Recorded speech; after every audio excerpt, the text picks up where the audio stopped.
How to deactivate Facebook account. Hi guys, welcome back to our channel. In today's episode I'll be showing the ways to deactivate your Facebook account. In order to deactivate your Facebook account, first thing first, you need to go ahead and update your application. So for that, you need to go to your Play Store, and then on the search box type in.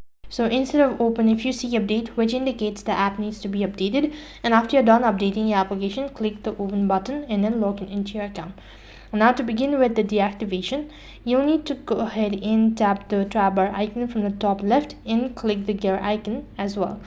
While you're on this page, click on personal details, see more in account center. While you're on this page, you need to go ahead and tap on personal details.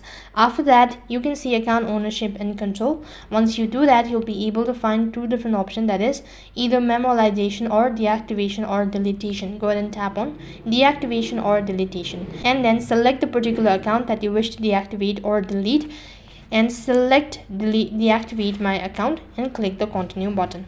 On the other page, for the confirmation, you'll be asked to provide in the password associated with your Facebook account.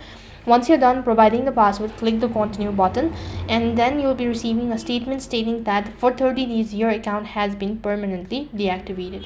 So in this way you can deactivate your Facebook account. That is all for this video. I hope the video was helpful. Make sure to like, share and subscribe to our channel. Thank you for watching. See you in the next video.